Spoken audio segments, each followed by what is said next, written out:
역대 5번째로 강한 바람을 몰고 온 태풍 링링 때문에 한반도 서쪽을 중심으로 피해가 속출했습니다. 충남 보령에선 70대 노인이 강풍에 휩쓸려 숨졌고 인천과 경기 파주에서도 사망자가 나왔습니다. 교회 첨탑이 무너지고 건물 외벽과 구조물이 뜯기는 아찔한 사고도 곳곳에서 일어났습니다. 간판과 신호등이 떨어져 나뒹굴었고 뿌리채 뽑힌 가로수가 도로를 막기도 했습니다. 어젯밤 조국 법무부 장관 후보자 인사청문회가 끝날 무렵 검찰이 조 후보자 부인 정경심 교수를 재판에 넘겼습니다. 딸이 받은 동양대 총장 표창장을 위조한 혐의를 적용했는데 검찰은 공소시효가 임박해 조사 없이 기소부터 했다는 입장입니다. 문재인 대통령은 이르면 내일 조국 후보자의 임명 여부를 결정할 것으로 보입니다. 청와대는 조 후보자 부인이 재판에 넘겨진 것에 대해선 정면 대응을 자제하고 있습니다. 일본산 불매 운동이 한창인 가운데 닛산 자동차가 한국 시장에서 철수하는 걸 검토하고 있다고 외신이 보도했습니다. 지난달 닛산이 우리나라에서 판 차량은 58대로 1년 전보다 90% 가까이 쪼그라들었습니다. JTBC 뉴스룸 지금 시작합니다.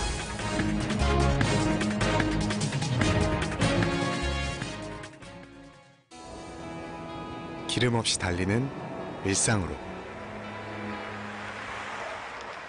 매일을 바꾸는 현대수소 전기차. 제13호 태풍 링링이 한반도 서쪽을 휩쓸었습니다. 역대 태풍 중에 5번째로 강한 바람을 동반했는데 흑산도에선 순간 최대 풍속이 초속 54.4m, 시속으로 치면 무려 195km가 넘는 강풍이 불었습니다. 오늘 태풍으로 3명이 목숨을 잃었습니다. 인천에서 버스기사가 무너진 주차장 담벼락에 깔려 숨졌고 파주에선 60대 남성이 강풍으로 뜯긴 골프 연습장 지붕 패널에 맞아 사망했습니다. 오늘 첫 소식 김지성 기자입니다. 도로 위로 벽돌이 쏟아져 내렸습니다. 담벼락은 흔적만 남았습니다. 오늘 오후 2시 40분쯤 인천의 인하대병원에서 주차장 담벼락이 무너졌습니다. 버스 운전기사 38살 A씨가 깔려 목숨을 잃었습니다. 이 주차장은 평소 버스 회차 장소로 쓰였는데 사고 당시 A씨는 주차장에 버스를 세우고 이 담을 지나다 변을 당했습니다. 사고 당시 인천엔 초속 30m가 넘는 강한 바람이 불고 있었습니다. 경기 파주에서는 골프 연습장의 건물 지붕에서 보수공사를 하던 60대 직원이 숨졌습니다. 연습장의 지붕 패널이 바람에 뜯겨 날아갔고 이를 미처 피하지 못한 것으로 파악됐습니다. 경기 고양시의 한 테마파크 야외에 설치됐던 물놀이 미끄럼틀도 힘없이 날아갔습니다. 확 소리가 깜짝 놀랐어. 이런 일이 처음이야. 내가 여기 쳐서 어떤 일이 있었는데. 사고 당시 영업을 하지 않아 인명피해는 없었습니다. 같은 시각 옆 도로에서도 아찔한 상황이 벌어졌습니다. 아파트 공사장 외벽의 안전망이 심하게 흔들리고 있습니다. 경찰은 도로 한쪽을 아예 막고 교통 통제에 들어갔습니다. 다행히 안전망은 떨어지지 않았습니다. 상가 유리창이 깨지고 아파트 유리창도 날아갔습니다. 오늘 하루 경기도에서만 2천여 건의 태풍 피해 신고가 접수됐습니다. JTBC 김지성입니다. 충남 보령에서는 70대 할머니가 숨졌습니다. 창고 시설물을 점검하다가 강풍에 날아간 걸로 보이는데 20m 떨어진 옆집 마당에서 발견됐습니다. 태풍이 훑고 간 서해안 쪽의 피해 상황을 정영재 기자가 전합니다. 태풍 링링이 충남 서해안으로 접근하던 오늘 오전 보령 소방서에 신고가 접수됐습니다. 강풍에 농작물이 걱정돼 집에서 나간 74살 최모 할머니가 숨진 채 발견된 겁니다. 이 트랙터 위에는 두꺼운 함석 지붕이 하나 있었습니다. 지금은 온데간데 찾을 수가 없는데요. 할머니는 이 트랙터 뒤에 있는 깨밭에서 일을 하고 있었습니다. 강풍이 불면서 지붕이 날아갔고 할머니는 20m 떨어진 옆집 마당에서 쓰러진 채 발견됐습니다. 제가 빠른 걸음으로 걷고 있는데 상당히 먼 거리입니다. 지붕은 할머니보다 더 날아가 집 뒤편 전봇대를 부러뜨렸습니다. 태풍 피해는 서해안에 집중됐습니다. 건물 옥상에 있던 구조물이 바람을 타고 한참을 가다 맞은편 카페를 덮쳤고 고압선이 끊어져 불도 났습니다. 많이 놀랐죠. 집이 무너지는 소리가 나갖고 우리 집이 무너지는 줄 알고.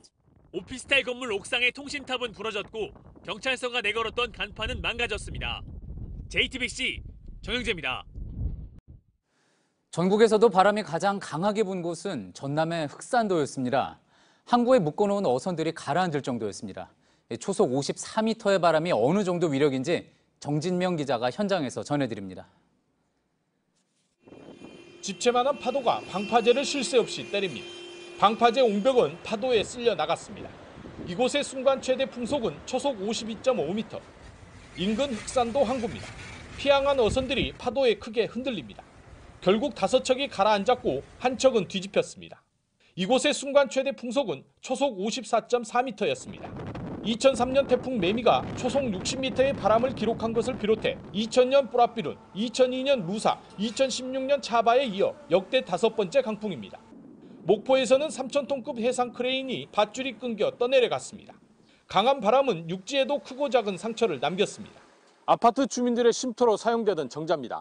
하지만 강풍의 기둥이 부러졌고 보시는 것처럼 폭삭 주저앉아 원래 형태를 알아보기 힘들 정도입니다. 전북 남원에선 아파트 지붕 덮개가 날아가 주차된 차량 10대를 덮쳤습니다. 수확철을 맞은 과수원은 쑥대밭이 됐습니다. 배와 사과 등이 700헥타르 넘게 떨어졌습니다.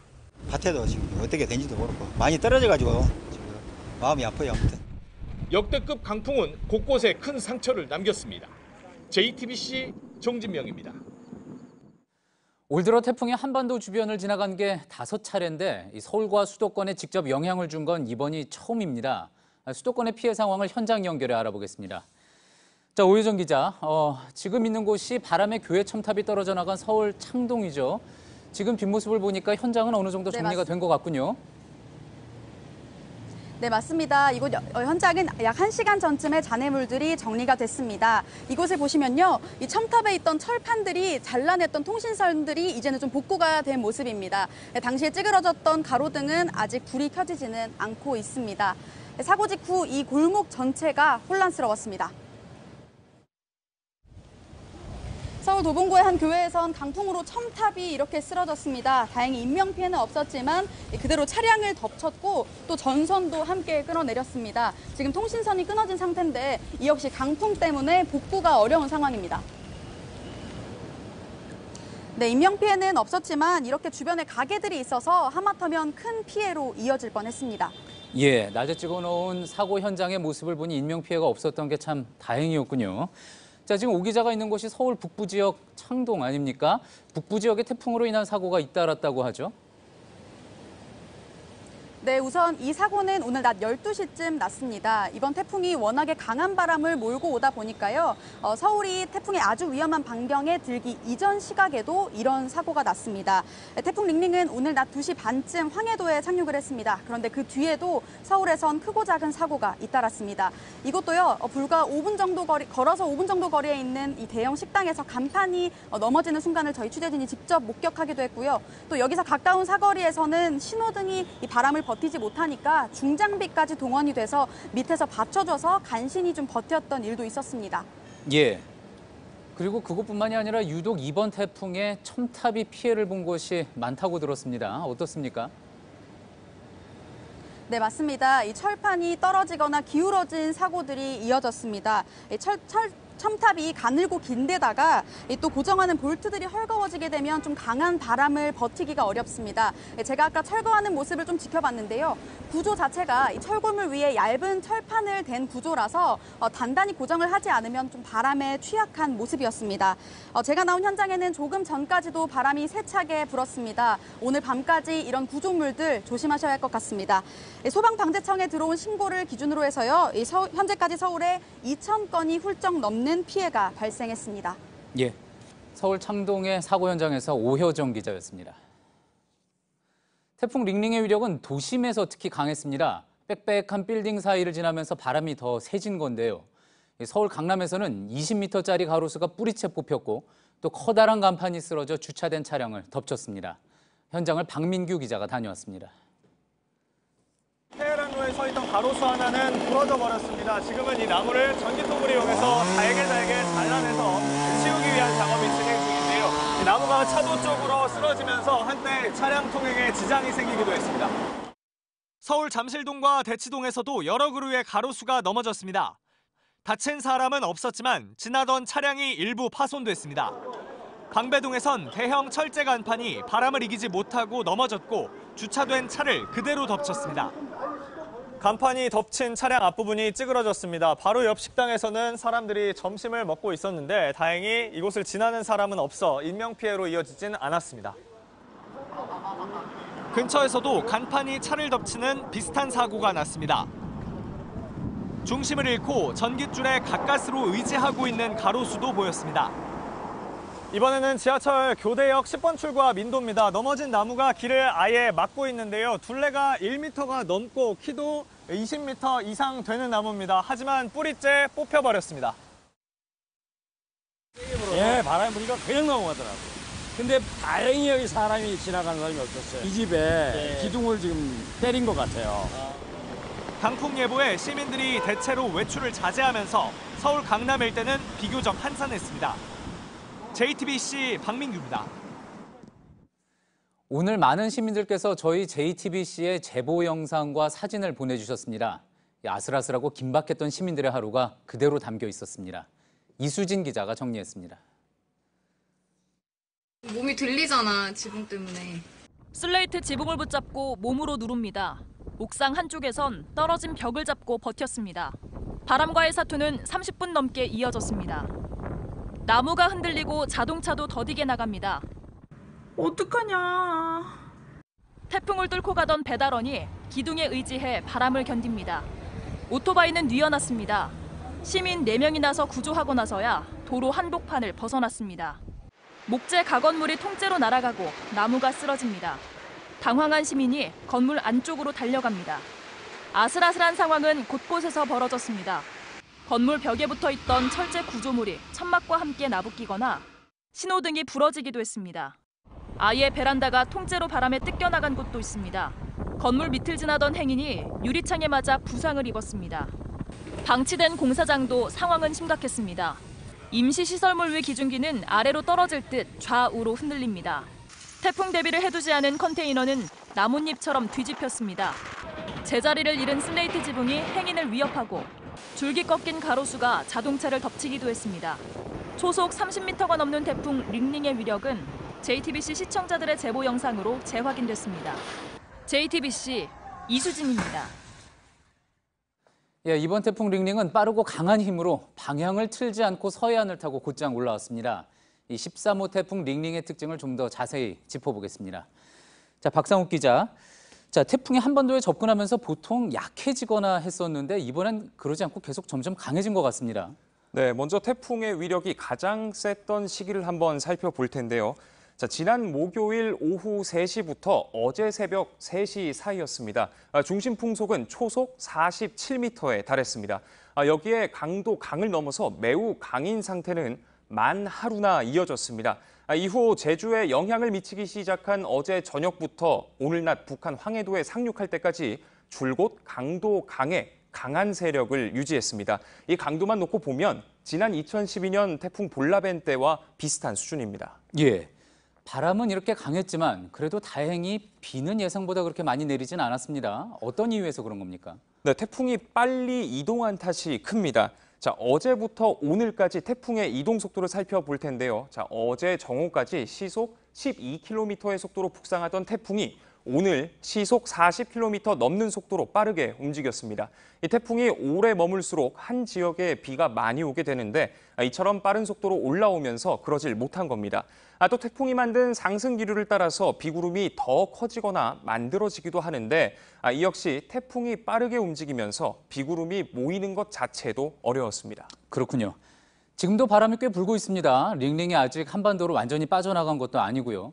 자, 언제까지 강풍의 영향을 받게 될까요? 태풍은 이제 평양을 지나면서 시속 50km 넘는 속도로 빠르게 북한을 관통하고 있습니다. 내일 새벽까지는 강풍 반경이 250에서 280km에 달할 텐데요. 그러다 보니 여전히 수도권과 강원도는 영향권에 들어가 있는 상태입니다. 이들 지역은 오늘 밤 늦게야 강풍 반경에서 벗어날 것으로 보입니다. 예, 근데 링링이 이렇게 지나가도 또 다른 가을 태풍이 찾아올 수 있다고 하죠? 그렇습니다. 이번 태풍이 13호 태풍이었는데요. 이미 15호 태풍 파사이가 일본 열도를 향하고 있습니다. 자, 태풍이 만들어지는 북태평양을 살펴보면 그 이유가 보입니다. 여전히 해수온이 30도를 넘는 곳이 남아있고 해양 열 용량 역시 높은 상태입니다. 이 열 용량은 바다가 품은 에너지인 셈인데 40에서 50kg 줄이 넘으면 태풍 발달에 영향을 미치기 시작합니다. 그런데 지금 적도 부근은 열 용량이 무려 175kg 줄이 넘고 있는 상태고 필리핀 인근 역시 100kg 줄을 넘고 있습니다.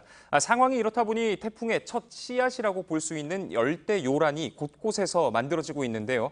언제든 이 열대 요란은 열대 저기압으로 또 열대 저기압은 태풍으로 발달할 수 있습니다. 예, 잘 들었습니다. 박상욱 기자였습니다. 태풍 링링이 가장 먼저 들이닥친 곳 제주였습니다. 그래서 피해도 컸는데요. 바닷속에 있던 바위들이 도로 위로 올라오고 또 비닐하우스는 온데간데 없어지기도 했습니다. 최충일 기자입니다. 공장 크기의 커다란 비닐하우스가 무너져 내렸습니다. 안으로 들어가 봤습니다. 맥없이 꺾인 지지대 사이로 한라봉이 보입니다. 아직 노랗게 익기도 전입니다. 바로 옆 또 다른 감귤 비닐하우스도 마찬가지 상황입니다. 추석 때 출하하려고 전기 열풍기를 사용해가지고 지금까지 해왔는데 참 쏙이 지금 죽을 마음만 있지. 밤사이 링링이 휩쓸고 간 서귀포항 인근입니다.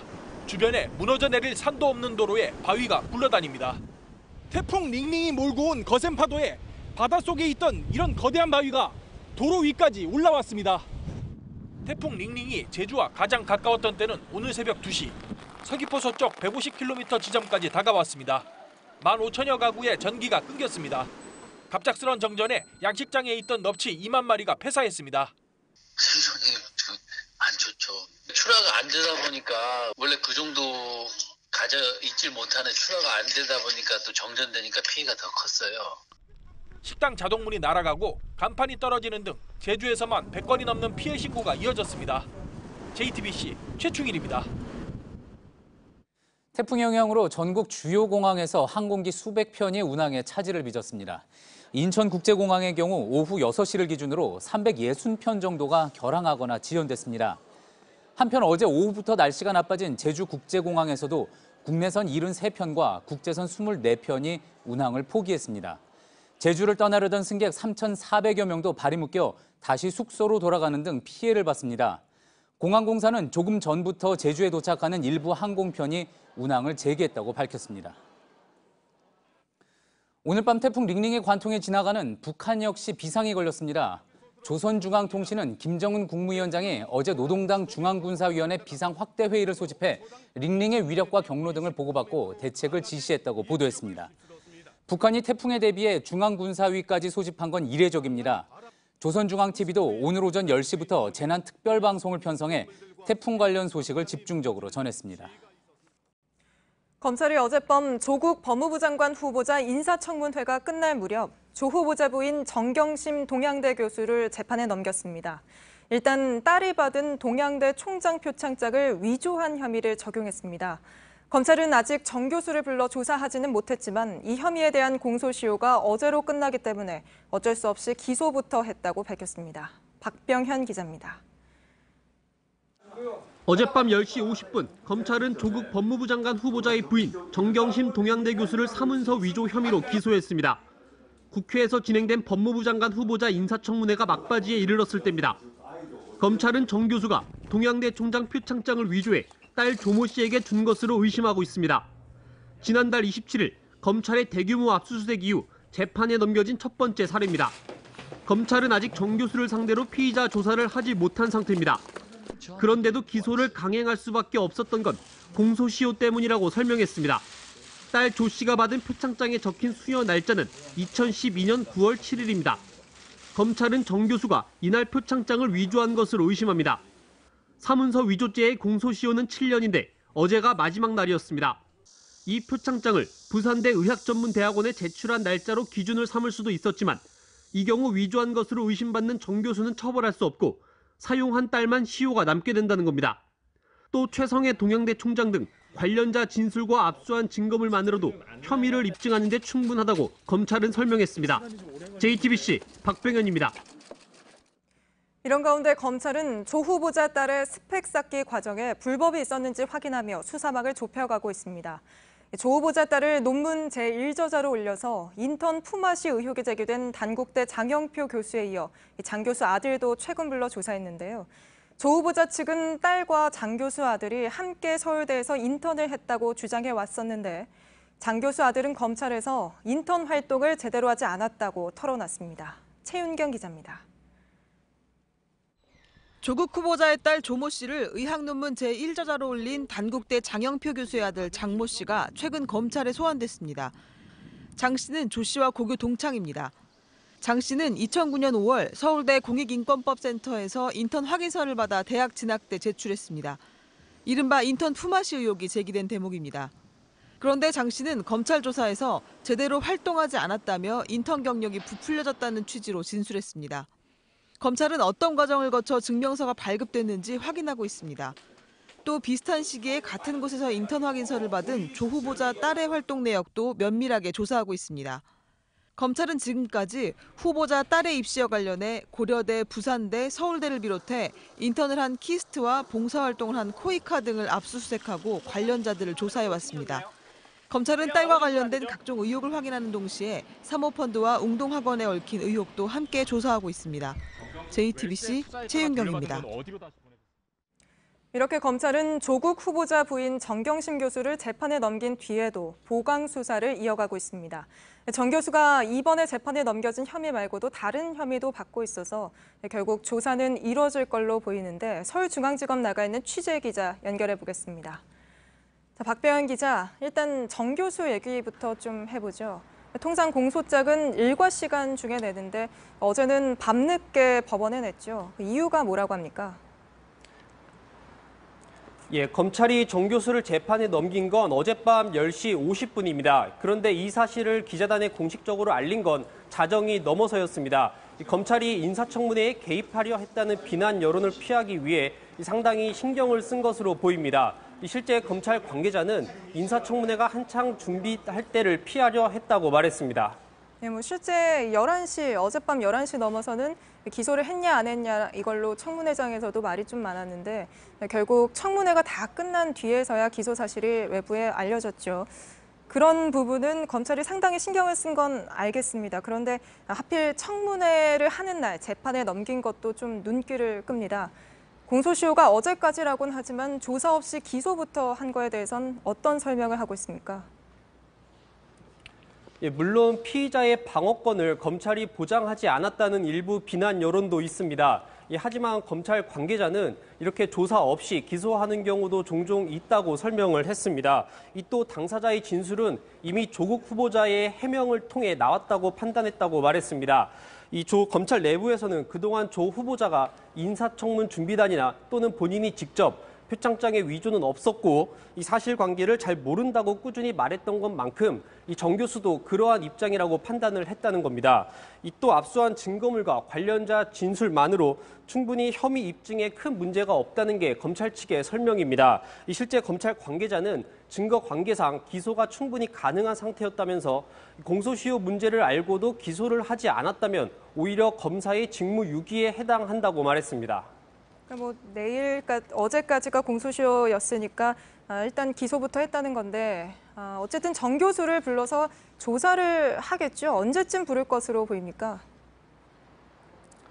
예, 물론 검찰이 정 교수를 사문서 위조 혐의로 재판에 넘겼지만 앞으로 정 교수를 소환해 조사할 수밖에 없습니다. 이 정 교수가 받는 혐의가 사문서 위조죄만은 아니기 때문입니다. 특히 검찰이 동양대 사무실을 압수수색하기 직전 이 정 교수가 사무실에서 PC를 가져간 것이 증거 인멸에 해당하는지를 따져봐야 한다는 입장입니다. 또 조 후보자 가족이 가입한 사모펀드 운용에 대해서도 정 교수에게 물어볼 예정입니다. 앞서 검찰은 어제 코링크 피해 대표 이모 씨를 불러 조사를 마쳤는데 검찰은 정 교수가 조 후보자의 오촌 조카 등과 공모해 펀드 운영에 개입한 것은 아닌지 의심하고 있습니다. 예, 오늘도 검찰 수사는 계속되고 있을 텐데 오늘 새로운 수사 상황 어떻습니까? 예, 검찰은 오늘 오후 한국투자증권 직원 김모 씨를 불러 조사 중입니다. 이 김 씨는 동양대 사무실에서 정 교수와 함께 사무실 PC를 가져간 인물이기도 합니다. 그런데 이 사무실 PC를 이 김 씨의 개인 트렁크에 보관했다는 사실이 알려지면서 이 또한 석연치 않다는 지적이 계속해서 나오고 있습니다. 이 또 김 씨가 정 교수의 개인 재산 관리를 맡았던 인물인 만큼 검찰은 김 씨를 상대로 증거인멸 의혹 그리고 펀드 투자 과정에서 문제점 등은 없었는지 등을 조사할 예정입니다. 예, 서울중앙지검에서 박병현 기자였습니다. 조국 후보자 부인 정경심 교수가 재판에 넘겨지자 더불어민주당은 즉각 강하게 반발했습니다. 조사도 없이 정 교수를 재판에 넘긴 건 검찰권 남용이라고도 했습니다. 조익신 기자입니다. 조국 후보자 부인 정경심 교수의 기소 소식이 들려온 직후 민주당은 최소한의 방어권인 피의자 조사도 없었다고 반발했습니다. 그러면서 명백한 검찰권 남용이라고 주장했습니다. 지극히 불행한 일이고 이것이 정치 검찰의 잘못된 복귀가 아니길 바랍니다. 일부에선 윤석열 검찰총장을 교체해야 한다는 목소리까지 나왔습니다. 당 지도부는 내일 긴급 최고위원회의를 열고 검찰 수사와 관련한 대책을 논의하기로 했습니다. 정의당도 민주당과 보조를 맞췄습니다. 사법개혁에 대한 검찰의 조직적 대항에 대해서는 단호히 맞서 그 책임을 물을 것입니다.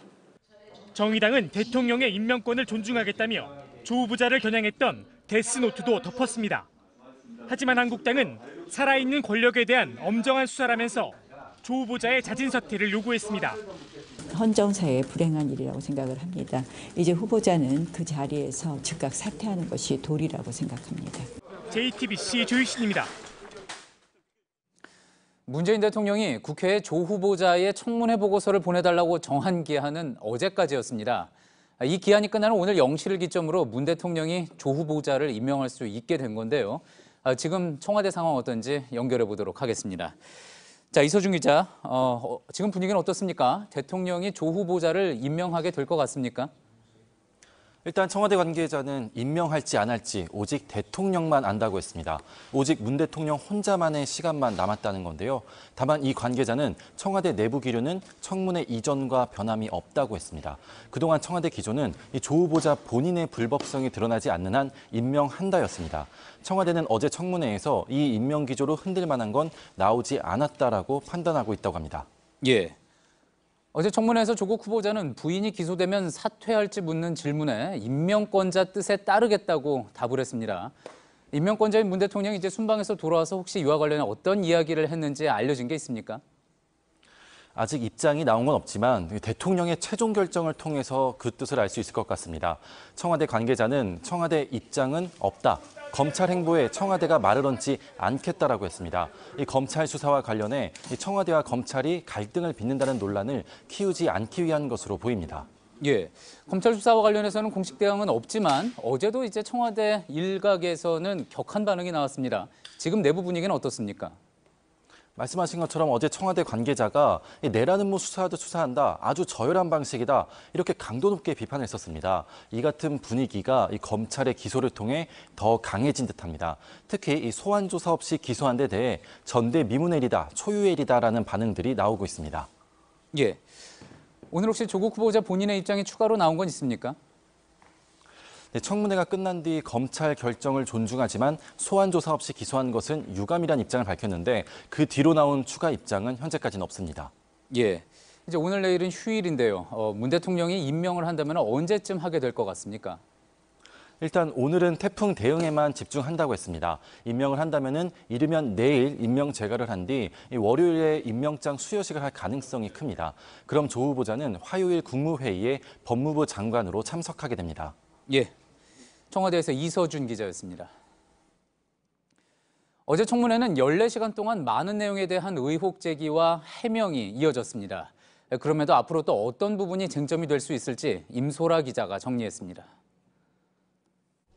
고등학생이던 조국 후보자의 아들은 딸과 마찬가지로 서울대 공익인권법센터에서 인턴으로 일했습니다. 한국당은 청문회에서 이 역시 조 후보자가 거짓 경력을 만들어준 거라고 의심했고 조 후보자는 관여한 적 없다고 반박했습니다. 서울대학교 당시 교수였기 때문에 본인의 영역에서 일어난 일입니다. 나는 모른다고 답할 그런 사안이 아닙니다. 전혀 아닙니다. 실제 저희 그럼 아이는 이걸 누가 했습니까? 지금 센터에서 확인해 보셔야 될 것 같고요. 그런데 한국당은 새로운 정황을 내놨습니다. 곽상도 의원실이 입수한 아들의 인턴 예정증명서를 보면 2013년 7월 15일부터 한 달간 인권법센터에서 일한 걸로 돼 있습니다. 그런데 발급일이 인턴 시작일과 같습니다.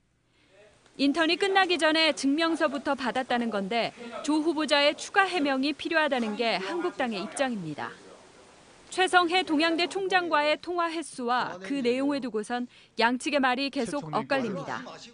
방금 또 그 모 매체 속보로 뜨기를 단 한 번만 통화했다 이렇게 발언을 하셨어요. 그래서 정말 이게 어느 것이 진실인지 진짜 믿을 수가 없습니다. 저와의 통화 말미에 아까 같은 취지로 말씀드렸고요. 다 그 뒤로 어떠한 방식의 통화도 한 적이 없습니다. 최성해 총장은 언론 인터뷰에서 지난 4일 조 후보자와의 통화 녹취 파일이 있다고 주장했는데 아직 공개하진 않고 있습니다. 현재로선 정확한 사실관계를 파악하기 어려운 상황입니다. JTBC 임소라입니다. 불매운동 때문에 일본 수입차 판매량이 절반 넘게 줄어들었다는 내용 전해드렸었는데요. 그중 가장 크게 타격을 받은 닛산 자동차가 한국 시장에서 철수하는 걸 검토하고 있다는 외신 보도가 나왔습니다. 닛산차 지난달은 우리나라에서 고작 58대만 팔렸습니다. 이세누리 기자입니다. 영국 파이낸셜 타임스는 일본 닛산 자동차가 한국에서 철수하는 방안을 검토하고 있다고 여러 명의 소식통을 인용해 보도했습니다. 닛산은 2004년 국내 시장에 들어왔습니다. 그러나 최근엔 다른 수입차 브랜드에 밀려 점유율이 0.3%로 쪼그라들었습니다. 여기다 불매운동까지 확산하면서 지난달 닛산 차량은 국내에서 고작 58대 팔렸습니다. 1년 전보다 90% 가까이 줄어든 겁니다. 닛산의 고급 브랜드 인피니티도 68% 감소했습니다. 렉서스나 혼다 등 다른 일본 수입차보다 감소폭이 컸습니다. 일본 본사 사정도 좋진 않습니다. 나빠진 실적 때문에 지난 7월엔 직원 수와 차량 모델을 줄이겠다고 발표하기도 했습니다. 신문은 닛산이 몇 달 동안 한국 영업을 계속할지 분석해 왔는데 한일 관계가 나빠지면서 가속이 붙었다고도 했습니다. 한국 닛산은 파이낸셜 타임스 보도에 대해 추측성 보도에는 내부 방침상 답변할 수 없다고 밝혔습니다. 닛산의 결정은 불매운동 이후 수익성이 크게 떨어진 다른 일본 대형 브랜드에도 영향을 미칠 것으로 보입니다. JTBC 이세누리입니다. 일본의 수출 규제로 시작된 한일 갈등에 대해 우리나라와 일본 두 나라 외교 당국자들이 적극적으로 자국의 조치가 정당하다는 주장을 내놓고 있습니다. 주로 영국 BBC나 미국 월스트리트 같은 해외 유력 언론 매체를 통해 내놓고 있는데 국제 여론전에서 밀리지 않겠다는 의도로 보입니다. 김태영 기자입니다. 김인철 외교부 대변인이 미국 현지 시간으로 6일 월스트리트저널 독자 투고란에 기고한 글입니다. 일본은 한국과의 대화를 거부하고 대신에 무역에서 보복을 가하고 있다고 지적했습니다. 그러면서 일본의 역사 수정주의와 과거를 완전히 받아들이려 하지 않는 것이 문제의 핵심이라고 덧붙였습니다. 2주 전 오스가 다케시 일본 외무성 대변인의 기고문을 정면으로 반박했습니다. 당시 오스가 대변인은 같은 신문에 청구권 문제는 1965년 한일 청구권 협정으로 완전히 해결됐다며 한국이 협정을 위반하고 있다고 주장했습니다. 한일 외교 당국이 해외 유력 매체를 통해 여론전을 펼치고 있는 겁니다. 앞서 강경화 외교부 장관도 지난달 21일 영국 BBC와의 인터뷰에서 일본의 수출 규제를 비판했습니다.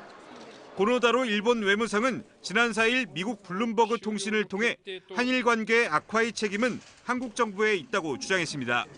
이런 가운데 일본 니혼게이자이 신문은 한국 수출 규제를 주도했던 세코 경제산업상이 개각에서 교체될 가능성이 있다고 보도했습니다. 세코는 참의원 간사장으로 옮기고 경제산업상 후임에 자민당 총무회장인 가토 가스노부가 거론된다고 신문은 전했습니다. JTBC 김태영입니다. 북미 대화가 지연되는 가운데 이달 말 유엔 총회에서의 고위급 회담마저 불투명해지자 미국의 움직임이 더 바빠졌습니다. 북미 협상이 실패하면 한국과 일본 등에서 핵무장론이 고개를 들 거라는 언급도 나왔습니다. 워싱턴에서 임종주 특파원입니다. 폼페이오 미 국무장관은 북한이 여전히 협상에 전념하고 있는 것으로 생각한다고 말했습니다. 대화에 대한 기대가 사라져간다는 최선희 북한 외무성 제1부상의 최근 담화에 대한 반응으로 보입니다. 폼페이오 장관은 또 협상을 위해 할 수 있는 모든 일을 하고 있다고도 했습니다. In fact, what will provide them security is coming to a set of understandings with the United States and with the world to denuclearize. 비건 국무부 대북 특별대표는 한 발 더 나아가 협상에 실패하면 아시아 지역에서 핵무장론이 제기될 수도 있다고 언급했습니다. At what point will voices in South Korea or Japan and elsewhere in Asia begin to ask if they need to reconsider their own nuclear capabilities?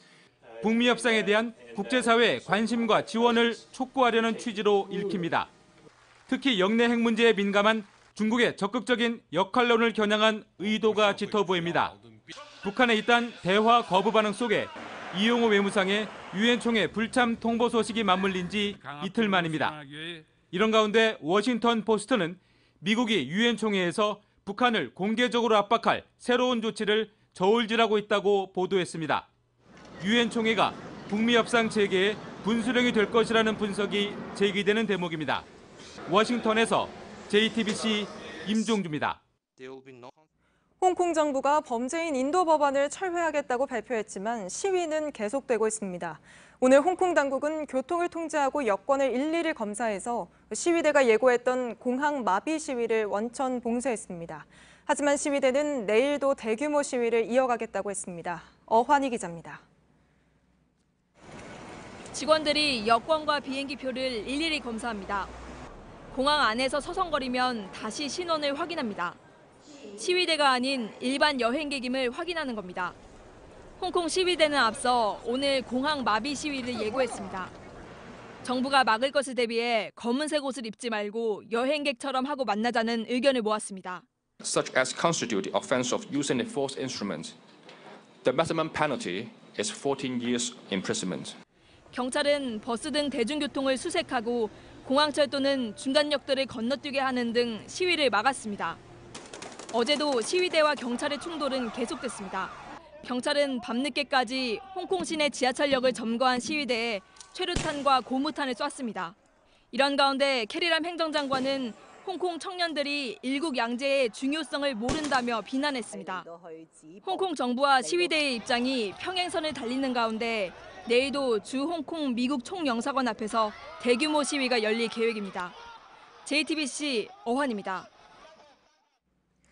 자유한국당 장제원 의원 아들이 음주운전 사고를 내 경찰에 입건됐습니다. 장 씨는 오늘 새벽 2시쯤 서울 마포에서 술을 마신 채 운전을 하다 오토바이와 부딪혔습니다. 오토바이에 타고 있던 사람은 경상을 입은 걸로 알려졌습니다. 사고 당시 장 씨 혈중 알코올 농도는 면허 취소 수준으로 경찰은 장 씨를 조사한 뒤 일단 집으로 돌려보냈습니다. 결혼식장 하객들이 탄 관광버스가 고속도로를 달리던 도중 불이 났습니다. 오늘 오전 하객 29명을 태운 버스가 울산에서 서울로 가던 중 중부 내륙 고속도로 문경 휴게소 인근에서 불이 난 겁니다. 버스 뒤쪽 엔진룸에서 연기가 나자 기사가 버스를 갓길에 세우고 승객들을 대피시켜 다친 사람은 없었습니다. 오늘 오후 서울 논현동에서 제네시스 승용차가 가구점 유리벽을 뚫고 매장 안으로 돌진했습니다. 이 사고로 운전자인 70대와 건물 앞을 지나가던 사람 1명이 다쳐 병원으로 옮겨졌습니다. 경찰은 일단 운전자가 주의하지 않아 사고가 난 걸로 보이지만 정확한 경위는 조사가 더 필요한 상황이라고 설명했습니다. 최근 인도에서 74살 여성이 쌍둥이 자매를 낳았다고 현지 언론들이 보도했습니다. 1962년 결혼한 이 여성은 난임 전문 병원을 찾아 지난 1월 체외 수정을 통해 임신하는 데 성공했다고 합니다. 병원 측은 세계 최고령 산모일 거라고 말했습니다. 여자 피겨스케이팅의 기대주 이혜인이 국제빙상경기연맹 주니어 그랑프리에서 깜짝 우승을 차지했습니다. 이혜인은 2차 대회 프리스케이팅에서 총점 130.70점을 받았는데요. 전날 쇼트 프로그램 점수를 합쳐 총점 197.63점으로 2위 러시아 선수를 3.23점 차로 제쳤습니다. 이혜인은 쇼트 프로그램에선 3위에 머물렀지만 프리스케이팅에서 최고 점수를 받으며 러시아 선수를 누르고 역전 우승을 거뒀습니다. 우리 선수가 주니어 그랑프리에서 금메달을 차지한 건 2012년 9월 김혜진 이후 7년 만입니다. 마치 축구에서 터닝슛을 하듯 몸을 돌려 공을 받아치고 다리 사이로 공을 넘깁니다. 테니스 코트에서 나온 선수들의 절묘한 샷에 팬들의 환호가 쏟아지고 있습니다. 문상혁 기자입니다. 머리 뒤쪽으로 길게 넘어온 공을 쫓아가더니 뒤돌아선 채로 몸을 돌려 받아칩니다. 상대 코트를 보지도 않고 넘긴 공이 정확히 코트 안으로 꽂힙니다. 나달은 경기마다 멋진 샷을 만들어내며 결승에 진출했습니다. 16강전에선 코트 바깥에서 안쪽으로 마치 뱀처럼 휘어드는 공을 쳐냈습니다. 믿을 수 없는 나달의 샷에 골프 황제 타이거 우즈도 환호했습니다. 나달과 함께 결승에 오른 메드베데프는 날아오는 공을 골키퍼처럼 모두 막아내며 팬들의 환호를 이끌어냈습니다. 눈부신 순발력에 상대 선수도 엄지를 치켜 세우며 인정할 수밖에 없었습니다. 올해 US 오픈 경기는 한편의 서커스를 보는 듯 지루할 틈이 없습니다. 체조 선수처럼 다리를 길게 찢어 공을 쳐내고 피겨 선수처럼 높게 뛰어오르며 서로 공을 주고받습니다. 여유롭게 다리 사이로 공을 넘겨내고는 재빨리 뛰어가 받아칩니다. 뛰어난 기술 못지않게 때론 끝까지 공을 받아내는 선수들의 끈기도 환호를 불러냅니다. 선수들의 화려한 쇼맨십이 이어진 US 오픈은 모레 나달과 메드베데프의 결승전으로 막을 내립니다. JTBC 문상혁입니다.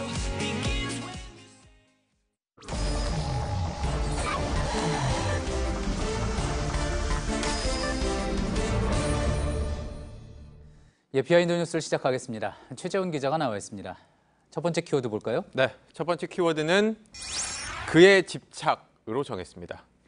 누가 무엇에 집착을 하는 겁니까? 네, 자유한국당 민경욱 의원 얘기입니다. 자신의 소셜미디어에 여러 장의 사진을 올렸는데 좀 소개를 해드리겠습니다. 문재인 대통령과 김정숙 여사가 이 순방을 마치고 라오스에서 돌아오는 길에 찍은 사진들을 올려놨습니다. 그러면서 이렇게 이 김정숙 여사가 문 대통령보다 앞서 걷는 사진들만 올려놓고 이런 글을 썼습니다. 사진들을 보면 누가 국가 수반이고 누가 그 배우자입니까? 라고 썼는데 이렇게 쓰면서 의전 담당한 청와대 의전 비서관은 당장 물러나세요 라는 글도 올렸습니다. 실제로 저희가 올려놓은 사진만 보면은 김정숙 여사가 앞에 있는 모습이기는 한데 김정숙 여사가 대통령보다 앞서 걸었던 게 부적절하다 그런 취지인 모양이군요. 네, 그렇습니다. 그렇지만 좀 따져볼 필요가 있습니다. 당시 공항에서 벌어진 환송식 과정 전체를 좀 볼 필요가 있는데 좀 당시의 영상을 보면서 제가 좀 설명을 드리도록 하겠습니다. 대통령 내외가 저렇게 차에서 내리면서 학생 200여 명이 두 나라 국기 흔들면서 환송을 하고 있고요. 여기서는 김 여사가 문 대통령보다 앞서 걷긴 했었지만 보시는 것처럼 방향을 바꿔서 이 라오스 의장대 환송을 받는 자리에서는 이 대통령이 먼저 앞서 나가고 그리고 김정숙 여사가 따라가는 장면을 영상으로 보실 수가 있었고요. 이런 장면을 사실 의장대 사열을 받는 자리에서는 문 대통령이 앞서가고 김정숙 여사가 뒤에 따라서 걷는 모습을 볼 수가 있었습니다. 그렇군요. 민 의원은 이 장면이 담긴 사진은 올리지 않고 이 김정숙 여사가 앞서 걷는 사진만 자신의 소셜미디어에 올렸는데 제가 청와대 의전팀의 당시의 상황을 좀 물어봤습니다. 대통령 내외가 환송 나온 학생들에게 손을 흔들고 또 인사를 나누는 과정에서 저런 일이 있었을 뿐 의전상에 아무 문제가 없었다라는 입장을 밝혔습니다. 그러니까 이런 장면도 있고 저런 장면도 있었는데 한쪽 장면만 보여주면서 주장을 했다 그런 이야기군요. 네, 그렇습니다. 민 의원은 이 김정숙 여사 관련 일은 좀 사소한 것들의 문제를 지적하는 경우가 몇 번 있었습니다. 지난 7월에도 김 여사가 이 트럼프 대통령, 미국의 트럼프 대통령과 만난 자리에서 옷에 저런 파란 브로치를 했는데 이걸 놓고 민경욱 의원은 저게 사드 반대 운동의 상징인 파란 나비 브로치다라고 주장을 하면서 이 미국 대통령 앞에서 부적절한 이 브로치였다라고 주장을 했습니다. 그러나 김정숙 여사가 착용했던 나비 브로치는 보시는 왼쪽에 있는 브로치고요. 이 민 의원이 얘기한 이 사드 반대 운동의 상징인 파란 나비 브로치는 이것 한눈에 봐도 서로 다른 브로치라는 것을 알 수가 있습니다. 민 의원은 이 지난 5.18 행사 때도 이 김정숙 여사가 황교안 대표와 일부러 악수를 하지 않았다라는 주장을 펼치기도 했습니다. 다음 키워드 볼까요? 네, 다음 키워드는 청문회의 후유증으로 정했습니다. 어제 있었던 조국 후보자의 청문회 이야기 같은데 어떤 후유증입니까? 네, 이 청문회 후폭풍이 좀 있는데 우선 더불어민주당 금태섭 의원 어제 조국 후보자에게 공개적으로 쓴소리를 했었는데 좀 직접 들어보시죠. 극심한 경쟁에 시달리는 젊은이들은 후보자의 발언을 보면서 그래도 이 세상에는 가치를 지켜가며 사는 분이 있구나. 본보기가 되는 분이 있구나. 그런데 후보자가 지금까지 해온 말과 실제 살아온 삶이 전혀 다르다는 것을 알면서 충격을 받은 겁니다. 네, 금 의원의 이런 발언들 이후 이 조국 후보자의 지지자들로부터 이 항의 문자가 쏟아졌다고 하고요. 예. 또 이 금 의원의 아들이 25개 나라를 여행하고 쓴 책이 있는데 이 책을 지적하면서 금수저 아들 때문에 박탈감을 느낍니다라는 이 조국 후보자 지지자의 비난도 있었다고 합니다. 예. 금태섭 의원 말고 또 다른 의원들의 후유증도 있었습니까? 네, 그런가 하면 자유한국당 장제원 의원 청문회가 끝나고 난감한 상황이 됐는데 장 의원이 어제 뭐라고 했는지도 좀 들어보시죠. 예. 아버지는 위선, 어머니는 청탁과 반칙의 제조기, 딸은 거짓말. 이 거짓 패밀리의 반칙과 위선을 정권이 총 걸기 위해서 국민들의 눈과 귀를 막을 수 있다?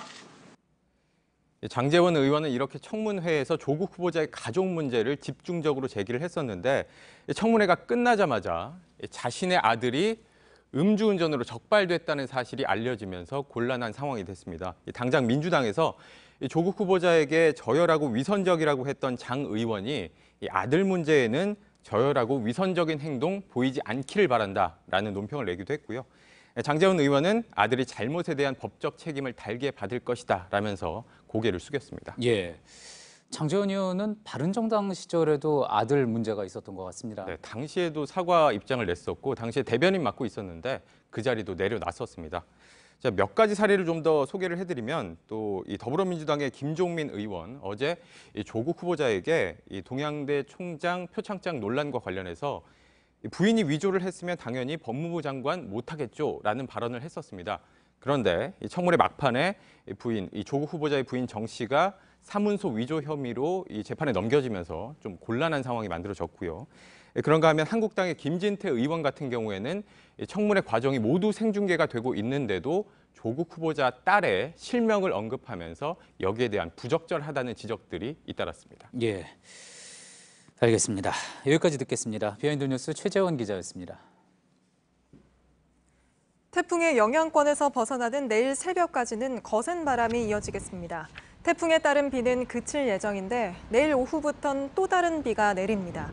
호남과 경남, 제주엔 최대 100mm, 충청과 경북엔 60mm의 비가 내리겠고 강원과 수도권에도 최대 40mm 비가 오겠습니다. 예, 오늘 저희가 준비한 소식은 여기까지입니다. 시청해주신 여러분 고맙습니다.